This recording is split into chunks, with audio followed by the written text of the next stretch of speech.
Thank you for checking out Lakehead International's videos. You're about to watch one of our Lakehead International live webinars, a fun and informative way to learn more about Lakehead while also meeting faculty, staff, and current students. If you have any questions throughout today's video, please comment below. Otherwise, let's get started. Today, of course, we are joined together to learn more about employment and financing your education while you study here at Lakehead University. For those of you who don't know, my role here at Lakehead is the International New and Social Media Officer. I help run our live events, our digital experiences, our social media channels, and I also help co-manage the Global Ambassador Program. And I will pass it over to my colleague Sierra to introduce herself, and then we'll meet Dana. Hi, everyone. My name is Sierra Lamonius Walker. I am the coordinator of career services here at Lakehead University. And I'll pass it on to back to Jordan. Yeah, sure. And then we'll actually introduce Dana from Student Central, and then we'll kick things off. Sorry, I didn't notice if we were taking ourselves off video or on Mhm. video. My name is Dana Bobrowski-Boat, and I'm the manager of Student Central here at Lakehead University's Thunder Bay campus. Well, thank you again to the two of you for joining us to share more about your areas. In terms of an agenda, first and foremost, I'll kick things off with chatting a bit about Lakehead. I'll chat a bit about our areas of study and programs just to set the stage here, and then we'll dive into employment in Canada and working while you study. We'll also then dive a bit deeper into the paid cooperative education experience, and then we'll come back and we'll chat a bit about budgeting for university as well as scholarships. Without further ado, though, let's dive in. I would like to introduce Lakehead to you and set the stage as to who we are and what we're so proud of at Lakehead. For those of you who don't know, we are located in Canada, more specifically in the province of Ontario. We have two campuses. One is located in Orillia, which is central Ontario, and the other in Thunder Bay, which is northwestern Ontario.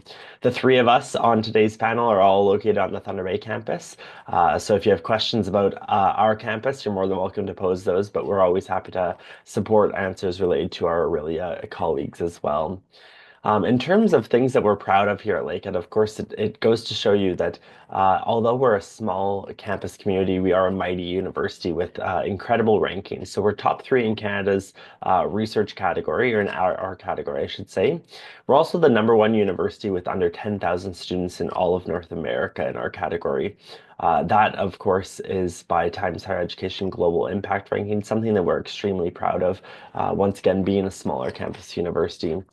We are in Canada's top 5 universities, actually, and #1 in Ontario. So that factoid is a little out to date now, but we're top 5 in Canada and #1 in Ontario.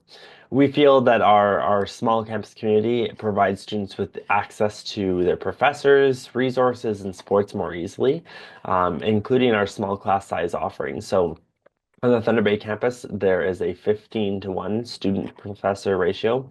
On our Aurelia campus, it's 13-to-1, so even more intimate over there. And we think that with all of that and with those classroom experiences, we feel students are well versed to move right into the career or work field. And that ties into today's webinar, where we are proud to share that 97.4% of our grads are actually employed within 2 years after they walk across that convocation stage. And those grads include students from over 80 nations around the world, which is always exciting. Once again, reminding our viewers, we're over 9,000 students here at Lakehead, over 1,900 international students built into that mix. So still a predominantly Canadian school with over 80% of our students from Canada or permanent residents. And then we do have 72,000 alumni from 108 different countries. So beyond just our two hometown communities, our reach is fairly wide here. Our students are in a wide range of areas of study, including business administration, engineering, science and environmental studies, natural resources management, education, social sciences and humanities, health and behavioral sciences, law. The list goes on, but let's take a peek at what programs we actually do offer. On the undergraduate side, for bachelor's degrees, we offer a wide range of programming. You can see here there are select programs including business and engineering, which actually list the majors which are available. However, not listed on here, but something that you're more than welcome to explore more and learn more about on our website is our specializations, concentrations, minors, majors, and so much more to enrich your education and also carve out your own degree here at Lakehead. There's another thing I want to note here is the cooperative education symbol, the handshake. You'll see it across several programs, business, computer science, engineering, environmental management, and beyond. There's several programs here at Lakehead that offer this opportunity, and we're going to dive a bit deeper into what that actually entails and what it looks like shortly here. But first, let's take a peek at what graduate programs we offer. So on the master's side, once again, a wide range of programming. So if you choose to continue your education with us at a higher level, or perhaps you're coming already with a bachelor's degree from your home country, and you want to further your studies with us here at Lakehead, that's certainly an opportunity. And we also offer doctoral program for students that are looking to reach that highest level of academia. With that being said, I think it's time to dive into today's topic, which of course includes employment in Canada. So during your studies as an international student who's studying full time, you'll actually be allowed and eligible to work while studying here in Canada.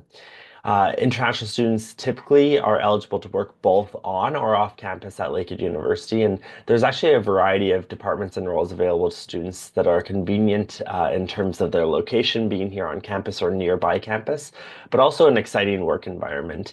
Our office alone has 6 different student positions, and we're one of many departments. Of course, we can't guarantee a job on campus, but we do have our career services team who Sierra will, of course, share more about how they help support that job search process. And most importantly, of course, it's not only you're earning money, but you're also putting your skills to use, and you're earning really valuable Canadian work experience, which will enhance your resume down the road. Beyond graduation, anyone who graduates from one of Lakehead's degree programs will be eligible for up to the maximum postgraduate work permit here in Canada, which is 3 years in length. And then last but not least, if you're looking to even stay a bit longer and becoming a permanent resident, by earning a Canadian university degree, you will receive extra points when applying for that permanent residency. So that hopefully sets the stage as to who can work, when can they work, and what does that look like as of right now. Of course, things can change, but we always like to talk about for those students that are joining us perhaps in January, what's it looking like right now.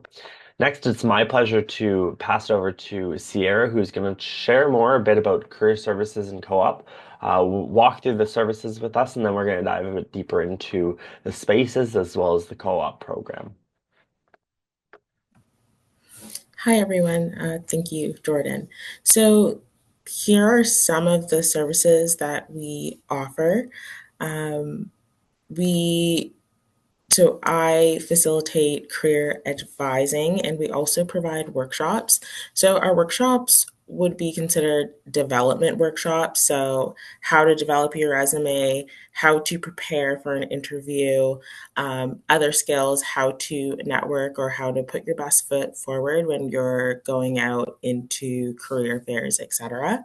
We also facilitate networking events on campus as well as career fairs.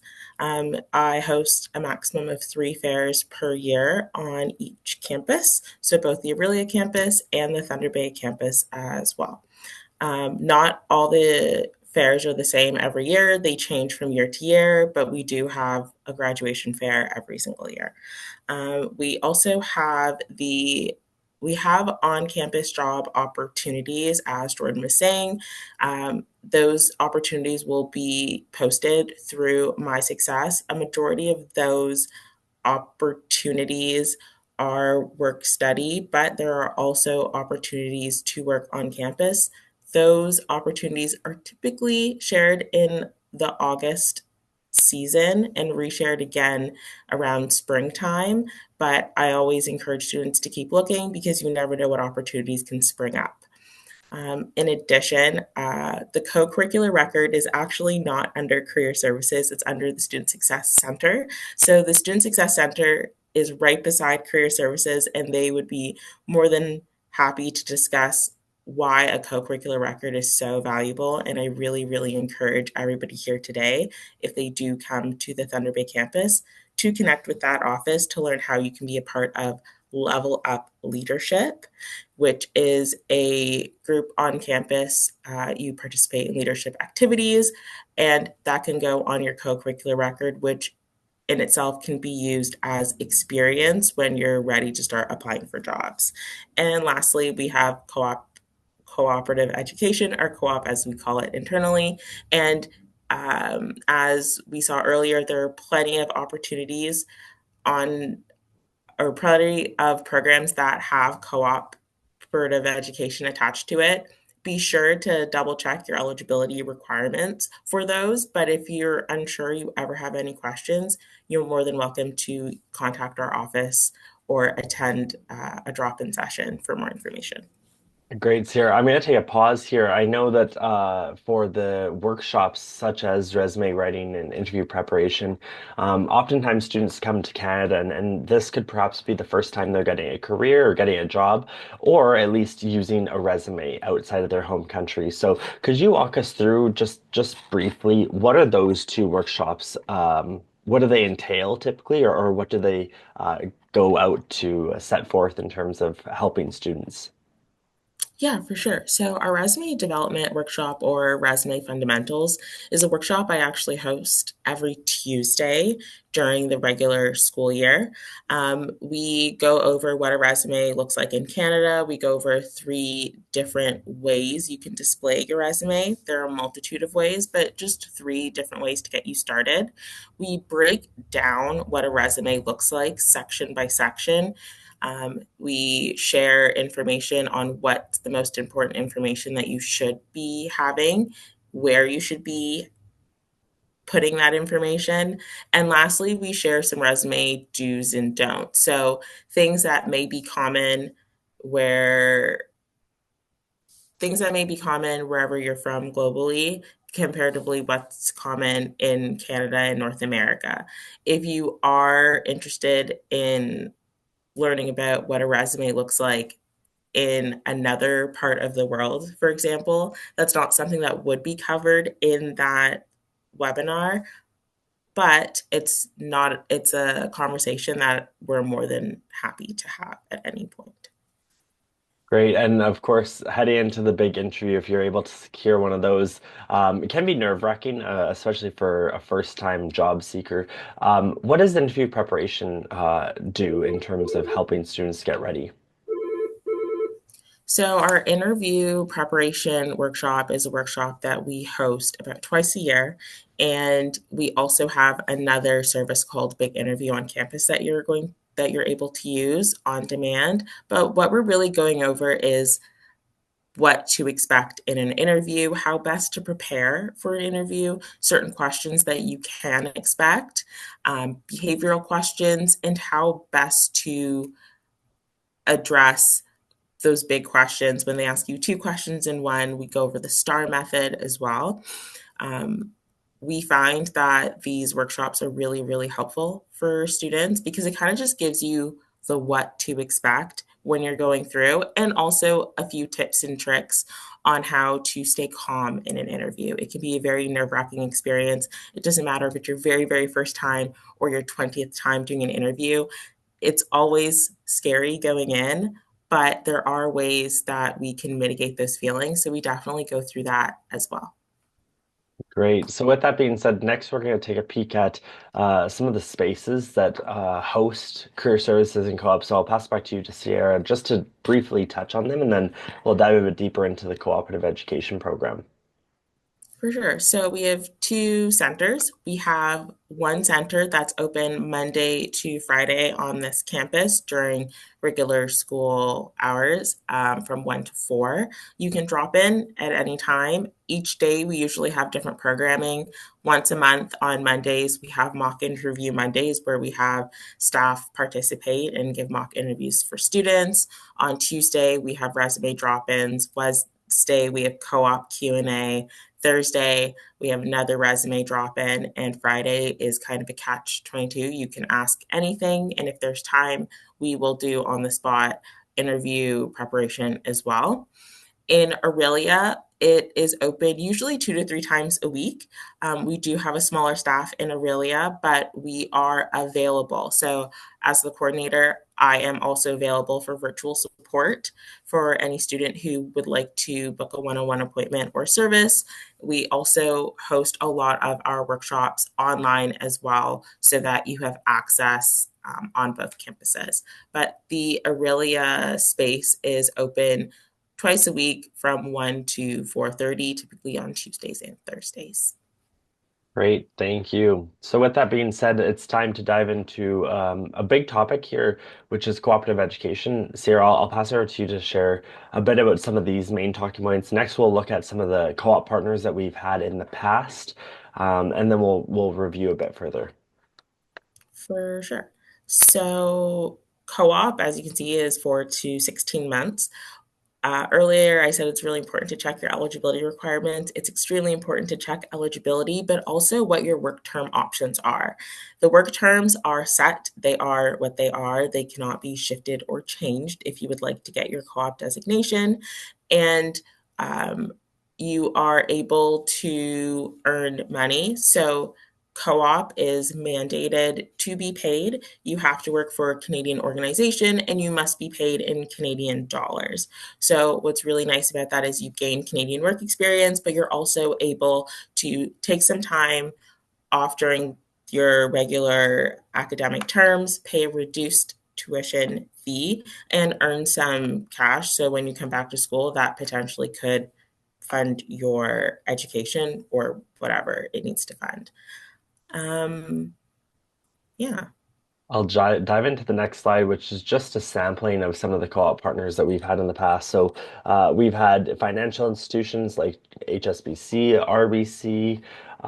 We've had technology companies like Amazon, IBM, Bosch, Honda, manufacturing companies including Honda, Suncor Energy, Bombardier, natural resources companies like Newmont Gold Corp, and of course local companies like St. Joseph's Care Group and Thunder Bay Regional Health Sciences Center. Those are two of the largest healthcare providers here in Thunder Bay and really the Northwestern Ontario district.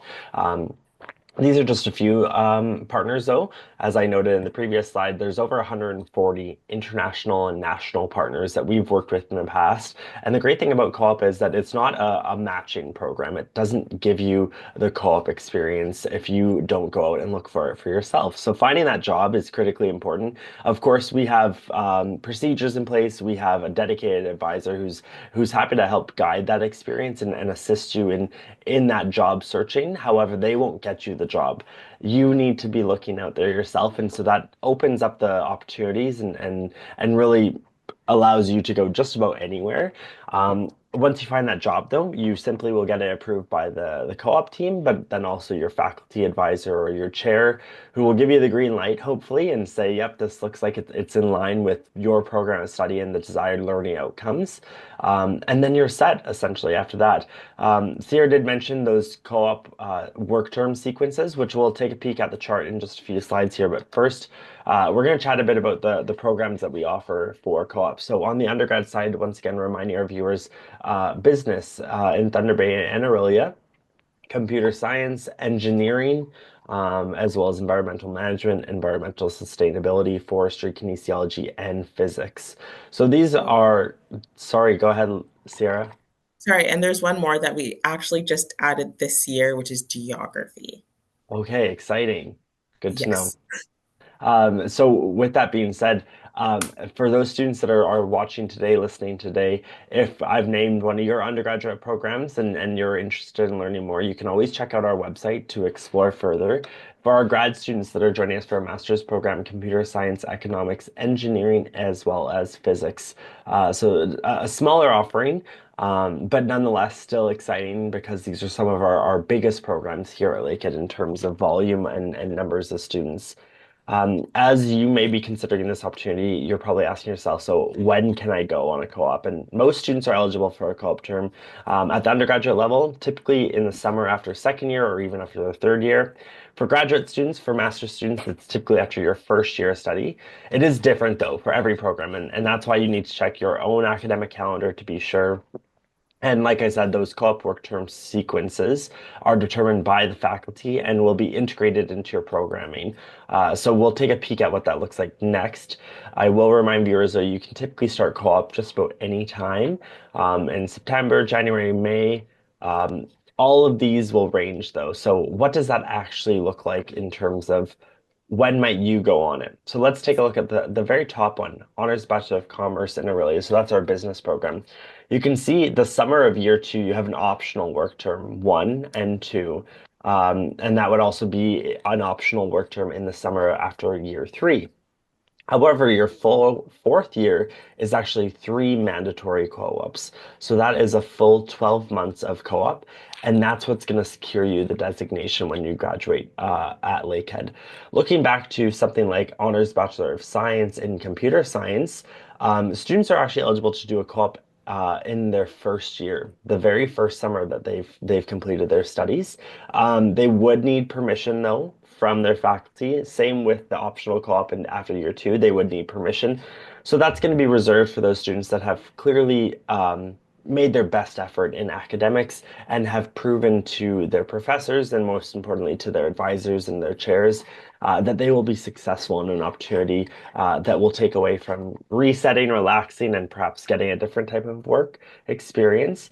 So keeping in mind, of course, this is as of right now. However, it could change when you actually go into co-op, and those requirements could also change. So I'll always be sure.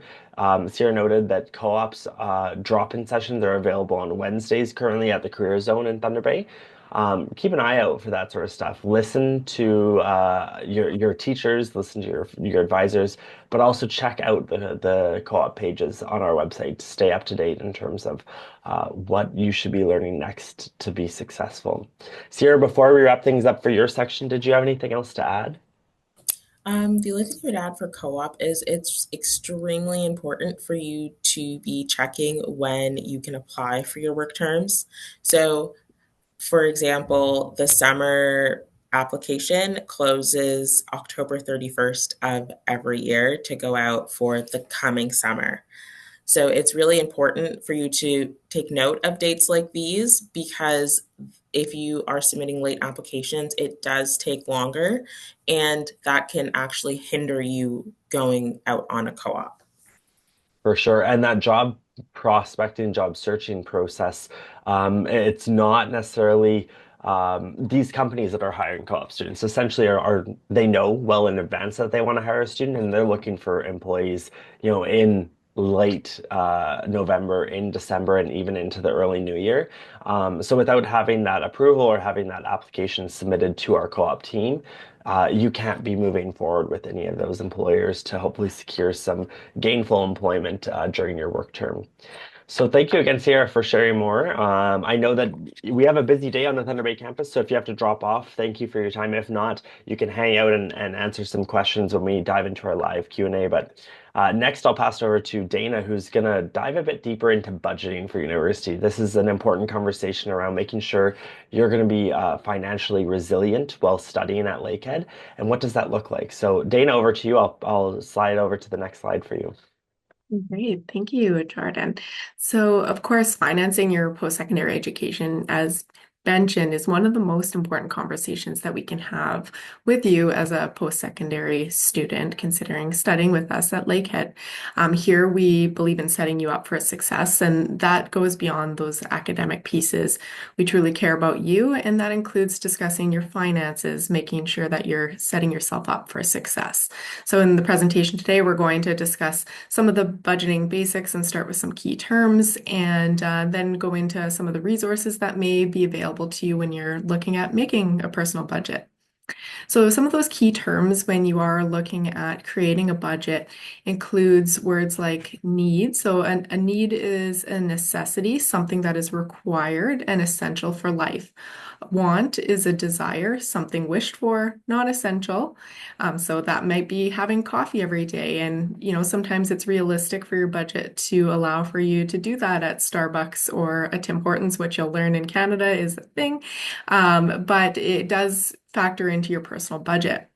Priority, something that you have to do first because it's more important than other things. And a budget as a whole is an estimate of your resources and your expenses for a set period of time. And for students, we do recommend operating maybe on an 8-month basis, creating a budget reflective of a traditional fall-winter academic year. And some students will make an overall budget for the time that they're studying at Lakehead University for a 3 or 4 year program. And a budget really should be personalized to you and what works best for you, what's realistic and manageable. Because if you don't create a realistic budget, then it could be more challenging to follow through with it. I'll jump in here and I'll tease the audience. We will get into budgeting and some of the tools that we have available to you because I can speak from experience when I first started my degree at Lakehead. In that first year, I started learning about some of these terms and determining what are my needs and wants and priorities and budget. And it all felt a little overwhelming because I didn't feel like I had the resources within my own wheelhouse. And that's what today is for. We want to hopefully connect you with the proper resources to let you understand how can you go forth in terms of making sure that you will be able to be financially successful while at Lakehead? So I'll pass it back to Dana, who's going to share a bit more about the difference between resources and expenses. Absolutely. So a budget at its core accounts for the resources, which is money coming in, and expenses, the money going out. And we have a few listed here, and these are just some of the examples of common resources and expenses that students typically incur while they're in their studies. And what's important to highlight here is that when you're doing a budget, you're looking at the difference between the total cost of your resources and the total cost of your expenses. If your resources exceed your expenses, then you have a surplus. That would be great. If your expenses exceed your resources, then you have a deficit. And neither of these are negative things. They're more so information pieces and essential for you to know so that you can make a plan to move forward. If you do have a deficit, then you can look at other resources that you may not have considered or access yet. And alternatively, if you have a surplus, you can look at that as planning to save that money for a future year or other pieces that your long-term goals are forecasted for. So fees and finances, getting into the nitty-gritty of what it costs to be a student. So as an international student, here are some of those approximate numbers to help gauge the expenses associated with attending university. As we can see, the tuition ranges between roughly so $28,957 to $39,140, and it varies in the amount for graduate students to the right-hand side. And then there's something called ancillary fees, and these are fees that you do have to pay for all programs that you're in, and it's associated costs as part of the university's fees. And then then books are something that are variable. The different costs of books and equipment vary per program, and you can roughly budget for $1,000 to $2,000 each academic year for books. On campus, if you're looking at doing residence as well as associated food costs, you're looking within those ranges around mid 10,000s to 14,000, and for graduate students, slightly higher as well. And if you're just looking at a room on campus as an example, they've got fees broken down as such. UHIP, that is the health insurance that is offered through the Lakehead University Student Union. So while you're a student, you can be covered under the UHIP health insurance plan, and that's the costs currently for those. And then personal expenses. So these are things that you can factor into a budget, and that could be things such as entertainment or clothing or personal hygiene products. And those can be variable as well, but setting a realistic personal budget for personal expenses is helpful. And this is typically where you can make some changes within a budget because you have some control over your spending in the area of personal expenses. Dane, I'll jump in here. I always like to have that same conversation in terms of some of the fees listed here, like books and personal expenses. Those are your variable costs. They will change each year based on the demands of that category. So for books, I know in my first year I bit the bullet and I bought all brand new books for my business courses. Year two, I got a little smarter and I said, hey, I know a lot of people in business now. I've been able to make a lot of connections. Let's ask some of the more senior students if I can buy used books. And then by my fourth year, I realized that there was books online that I could buy for a significantly reduced price. So there's options in terms of finding efficiencies and finding a little savings here and there, perhaps applying that savings to then go back to your tuition fees, your ancillary fees, or even your personal expenses. And like Data noted, personal expenses are also variable. Whether or not you're getting a haircut every 2 weeks, or maybe you let it grow out a little longer and it's every 4 weeks, who knows? It's all about finding balance and creating that budget. So that's a great segue perhaps into our next slide, which is our cost estimator. So I'll let Dana share a bit more about that. Sure. So Lakehead University has a really handy cost estimator as a resource for creating your personal student budget. And as you can see in the screenshot there are fields of information that you can populate, and there it'll pull in approximate costs based on the current tuition prices, and your level of study. So if you're a graduate or an undergraduate student, the program information, your plan for housing, if it's within, Lakehead, for example, pulling those fees together to give you a realistic estimator of your costs associated with university. I always like to say that university is an investment into your future. So sometimes these numbers can look overwhelming, but over time, looking at the end goal in sight is that education does lead to a wealth of employment opportunities and enriched employment opportunities. So, it is something that, as a personal goal, people do budget for, and we're happy that students come on campus and study with us. Now, that QR code brings you right to the page of the cost estimator. If you go to the main Lakehead University website, you can also just type in cost estimator and it should pull this up as well. But if you wanted to pull out your phones right now and take a snippet of the QR code, you can always bookmark the page as well. I'll jump in here and I'll remind viewers too, like Dana said, you can actually select your program of study as well as your housing. So this example is specifically for a graduate student in computer science who's decided they're going to live on campus in our apartment complex. However, we've built the tool to be resourceful enough to also include off-campus housing or an estimate of what we think it's going to cost. To find that and anticipated cost, we actually polled hundreds of international students here at Lakehead University to determine what are they currently paying to live off campus. So it is relative to what current students are paying. However, that's one of those variable costs. Living off campus, are you going to get a really beautiful home and have plenty of space to roam around and perhaps it's brand new, or maybe you'll find a smaller apartment, then share a couple bedrooms with roommates? All of that will play a role into your overall costs. But today is not the webinar. We'll chat about that. There is an off-campus housing webinar, which I do host. And if you want to check it out on YouTube, you can also find it over there. I'll pass over to Dana once again to share more about some of the resources that the federal government here in Canada has prepared for citizens and students alike. Absolutely. So another great budgeting resource is the Financial Consumer Agency of Canada's budgeting area. And here, this page includes some of the key consideration pieces. So why you would make a budget, what to consider before you make a budget, how to create one altogether, and tips to help you stick to your budget. And moving on to the next slide, it's the same agency, so that Financial Consumer Agency of Canada. They also provide an electronic template to help build that personalized budget of yours. So it'll ask some guiding questions, then it'll continue to ask you to input various expenses and resources to help build your individual budget.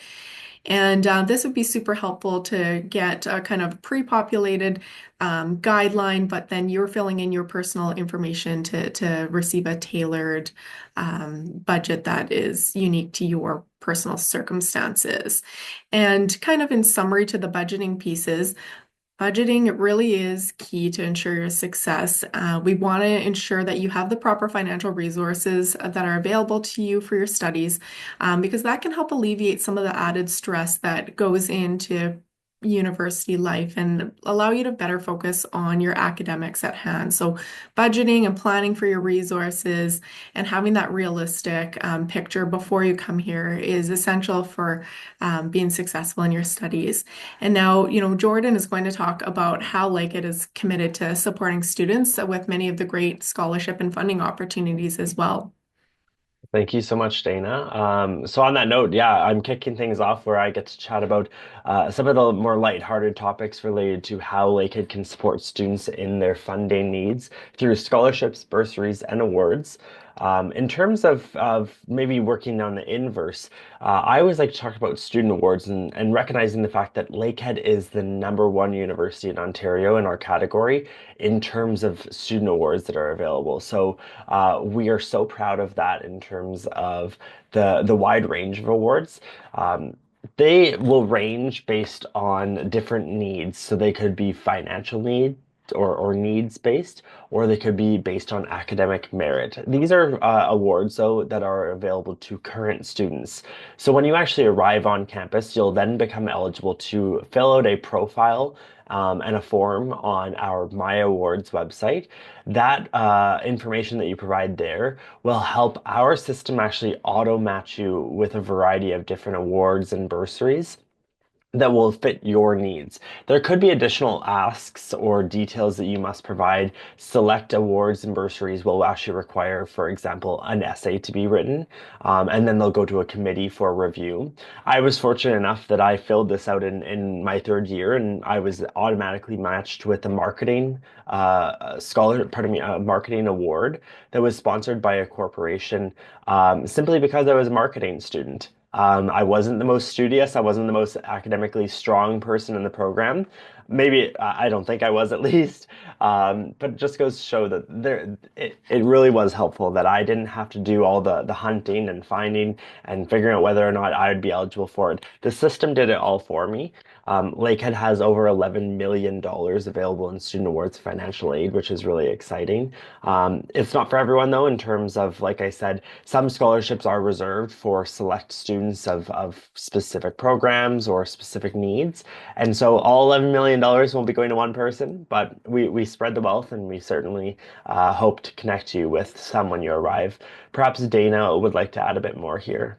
Absolutely. So it's great that we touched on the fact that it is an auto match process. And the first thing is filling out that general application. And then it'll ask if you would like to be considered for bursary funding. And you want to say yes, which will trigger that financial aid assessment. And it'll ask you a variety of questions. And as part of that financial aids application, there is a spot to put in a budget. So great segue that, budgeting is key, but it's also required for some of these pieces. The My Awards portal can be found on your My Info account under the financial aid and awards area. So once you receive a Lakehead portal as a student, this is where you can find the information. And it typically opens on August 15th every year and it closes October 15th. And that's for the equal consideration there and being auto matched for available opportunities. And typically those awards get applied and awarded for the winter term. So applying in the fall and receiving those funds in early January is how the My Awards portal operates.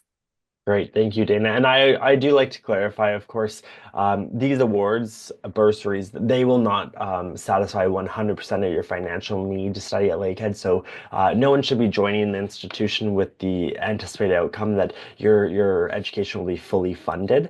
However, there will be resources in terms of helping decrease that cost to you and helping you focus on your studies a bit more.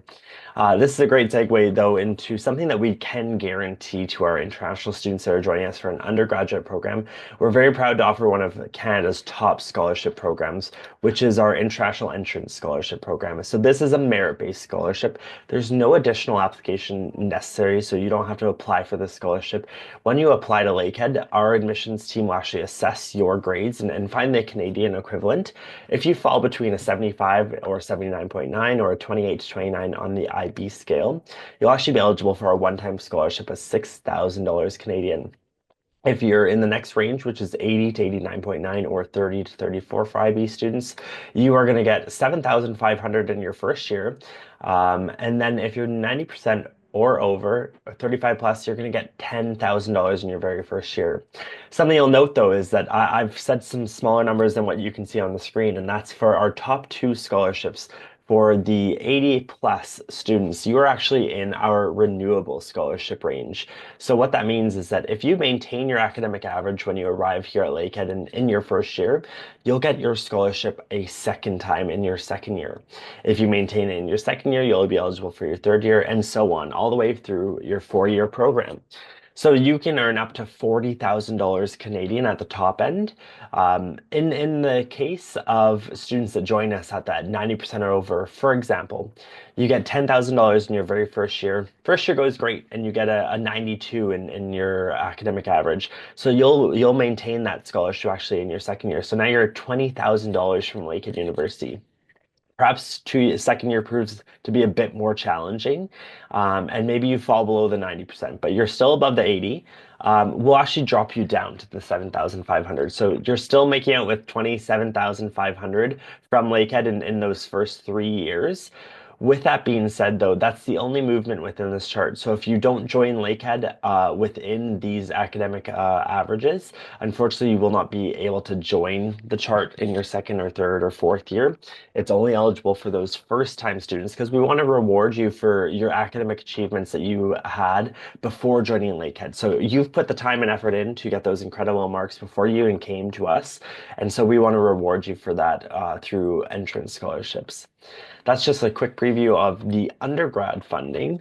In terms of graduate funding, there's a few different resources available. The first one, and I would say the most popular, although limited in terms of availability, is our graduate assistantship program, where essentially it's an employment contract with Lakehead University, or more specifically, your academic department and you. It's awarded at the time of admission to a very limited number of thesis and research-based applicants.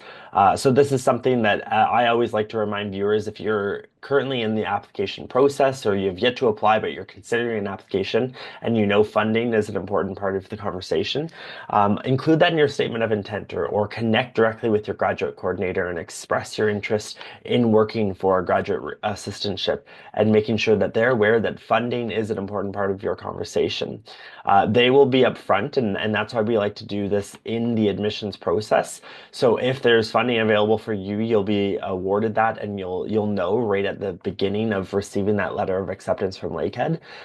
But a vast majority of our graduate students do not receive this opportunity. So I like to always circle back on that idea that this isn't something that you should necessarily be planning for. This would be the added bonus of perhaps being selected.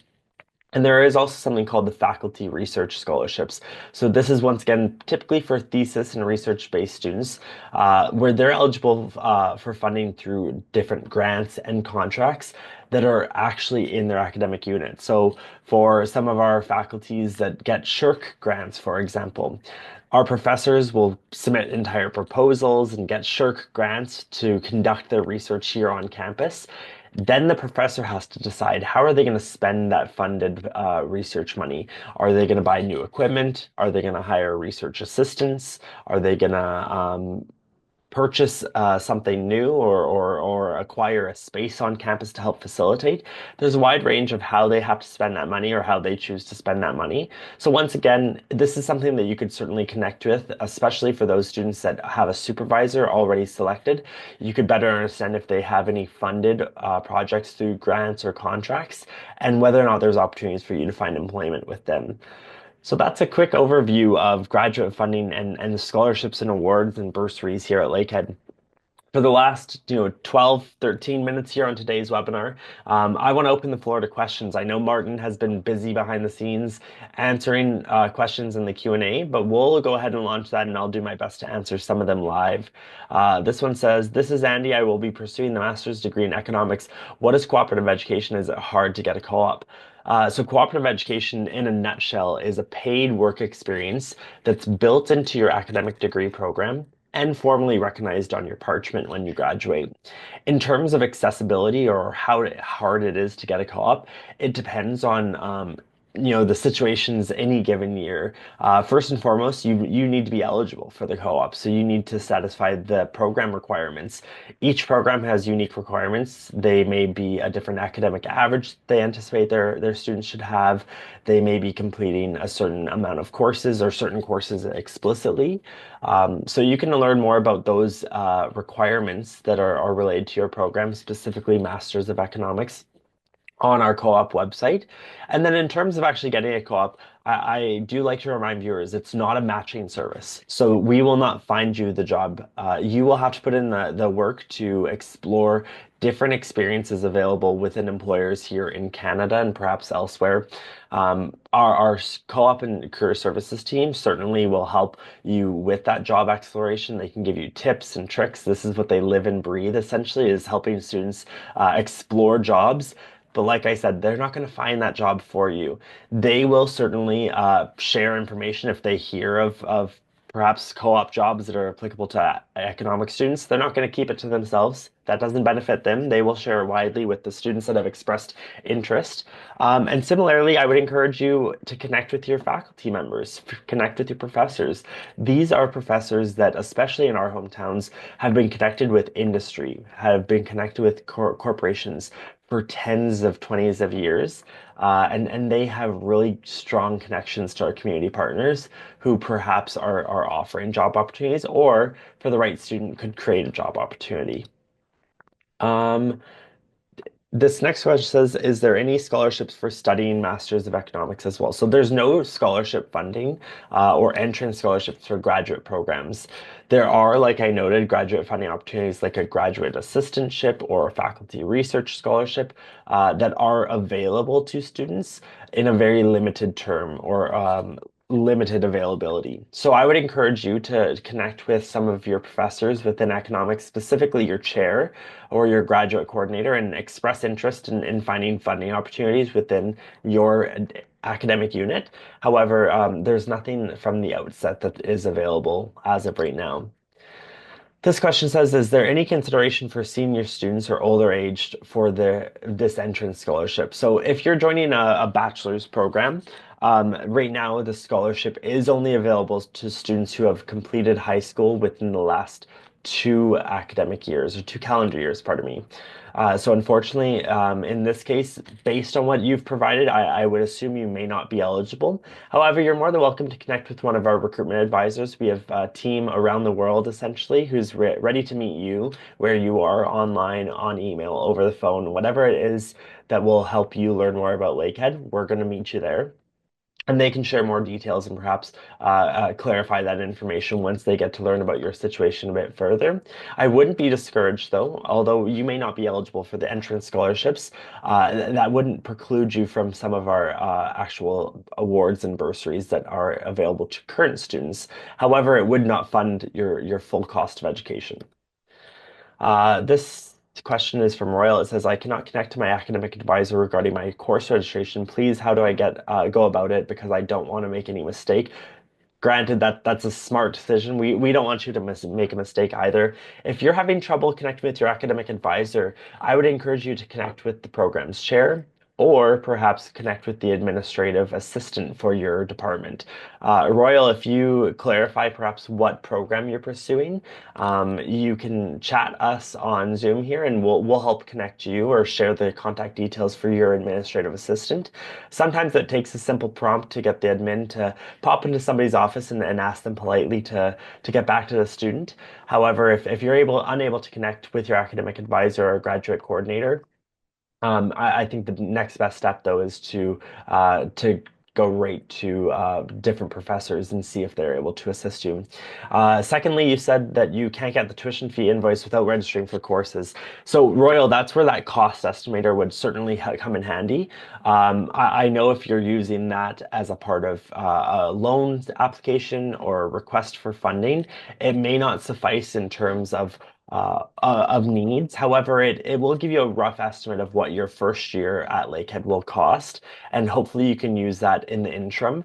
I would do your best to explain to any other body that's requesting this information the situation you're in and that you are not able to provide any tuition fee invoice until you've completed that registration. Once you do register for those courses, though, it should be available within your student account within a few business days, excitingly.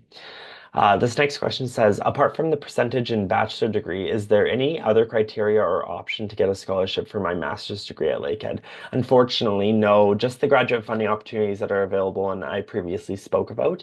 I would encourage you, though, to connect directly with your graduate coordinator or your supervisor to see if there's funding opportunities through them. Um, this question is, I've registered for Masters of Science in Computer Science winter term 2025. Unfortunately, I received negative response on visa application. I'm working on the points mentioned in my refusal. Should I go for a deferral or just reapply for visa? Again, I'm also concerned about the outcome of deferral process. So right now, the deferral process for most of our graduate programs is not a deferral of admission, it's a deferral of application, pardon me. So what that means is that your application will go back into the new intake, but will have to be reassessed against the new candidate pool. So I think what you're doing is smart. Given the timing, though, we are a week into December now, roughly. So it's unlikely that you'll get a response on your new visa application, unfortunately. So I would encourage you to still pursue the deferral process. If you received your offer to Lakehead once, I'm sure you can do it again.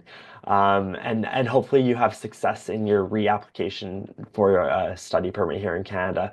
Keeping in mind, of course, you do have that letter, and it sounds like you're working towards the points that they've mentioned. At any point, if you would like to connect with our International Student Services team and more specifically our immigration advisors, just for a brief meeting to discuss the points that they've noted, they can give you some really useful tips and tricks on how to address those. You can also join our upcoming session related to applying for your student visa. And on that webinar, you can pose some of those specific questions and reiterate what points did they provide you in terms of their refusal, and we can give our best advice on that live webinar. Jordan, may I jump in for a quick moment? Of course, yeah. Yeah, so I just wanted to mention that sometimes students will register for their courses and then they receive that visa denial. So if you are ever in that situation, it would be important to deregister from your courses as well, so that they don't remain on your transcript as well as not being billed for those courses. That would be adjusted. So you would need to deregister from your courses if you do receive a visa denial and you had already registered. Thanks for reminding our viewers, Dana. This next question says, hello, does the Department of Education have scholarship packages for graduate studies? I don't know explicitly who is funded right now or who has grants, who has funding available to graduate students. So Bright, I would encourage you, connect directly with your graduate coordinator within education and learn more about whether or not they do have any funding opportunities that are available to students. Typically, I will remind viewers, though, at the graduate level, students that are pursuing a project-based, portfolio-based, or a thesis-based are the students that they will provide funding to first. And then if there's any remaining funding or if there's unique opportunities where a course-based student could support their needs, that there may be funding in that sense.